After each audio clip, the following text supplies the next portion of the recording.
আসসালামু আলাইকুম। সবাইকে খুঁটিনাটি রান্নাঘরের আরও একটি নতুন রেসিপিতে স্বাগতম। বন্ধুরা, আজকে আমি আপনাদেরকে তৈরি করে দেখাবো কাঁচা টমেটো দিয়ে পুঁটি মাছের মজার একটি চচ্চড়ি রেসিপি। এই রেসিপিটা তৈরি করা যত সহজ, খেতে কিন্তু আরও অনেক বেশি মজার। তো চলুন বন্ধুরা, আমরা এবার পুঁটি মাছের চচ্চড়ি রেসিপিতে চলে যাই। আমি গ্যাসের উপর একটি কড়াই বসিয়ে দিয়েছি, গ্যাসটাকে কিন্তু অন করিনি। এর মধ্যে দিয়ে দিলাম আলু কুচি আর টমেটো কুচি। আলু এবং টমেটোগুলোকে কিন্তু অনেক কুচি করে কেটেছি। এবার দিয়ে দিচ্ছি 7-8টা কাঁচামরিচ কুচি আর 2টা বড় সাইজের পেঁয়াজ কুচি। আর এখানে দিয়ে নিয়েছি আমি পুঁটি মাছ। পুঁটি মাছগুলোকে কেটে ধুয়ে পরিষ্কার করে আমি এর মধ্যে দিয়ে দিয়েছি। এবার দিব সামান্য কিছু বাটা মশলা। আমি এখানে 1 চা চামচ জিরা সরিষা বাটা দিচ্ছি আর 1 চা চামচের একটু বেশি আদা এবং রসুন বাটা দিলাম স্বাদমতো লবণ এবং হলুদের গুঁড়া। এবার আমি হাত দিয়ে খুব ভালোভাবে মেখে নিব। মাখানোর কাজটা কিন্তু খুব ভালোভাবে করতে হবে।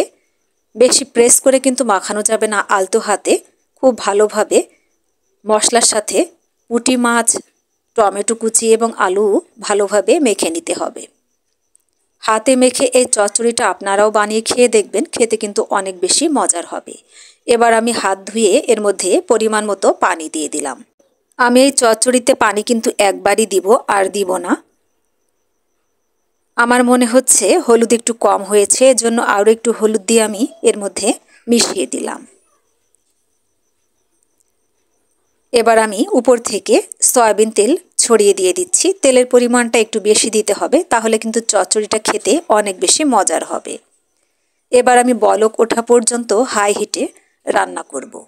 আমি 2 থেকে 3 মিনিট হাই হিটে রান্না করে নিয়েছি। এবার একটু নাড়াচাড়া করে দিচ্ছি। আমি তেলটা যেহেতু পরে দিয়েছি, এর জন্য নেড়ে চেড়ে তেলের সাথে খুব ভালোভাবে মিশিয়ে দিচ্ছি। আমার রেসিপিটি যদি আপনাদের কাছে ভালো লেগে থাকে অবশ্যই লাইক দিতে ভুলবেন না। রেসিপিটি কেমন হয়েছে জানাতে অবশ্যই কমেন্ট করবেন। এবার আমি ঢাকনা দিয়ে ঢেকে কিছুক্ষণ রান্না করে নিব, পানিটা শুকিয়ে আসা পর্যন্ত। গ্যাসের জালটাকে লো থেকে একটু বাড়িয়ে দেখুন ফিরে এলাম। পানিটা কিন্তু প্রায় শুকিয়ে গিয়েছে। আমি একটু আলতো হাতে নাড়াচাড়া করে দিচ্ছি যেন পুঁটি মাছগুলো ভেঙে না যায়। আমি একটু ঝোল চেখে দেখছি লবণটা ঠিক আছে কিনা। এতে কিন্তু ঝোল থাকবে না, সামান্য যা আছে সেটা আমি চেখে দেখছি লবণটা ঠিকঠাক আছে কিনা। লবণটা ঠিকঠাক আছে। তো বন্ধুরা, আমার পুঁটি মাছের চচ্চড়ি কিন্তু হয়ে গিয়েছে। আমি আপনাদেরকে নামিয়ে দেখাচ্ছি, দেখুন কতটা সুন্দর হয়েছে, আর খেতে কিন্তু অনেক বেশি লোভনীয়।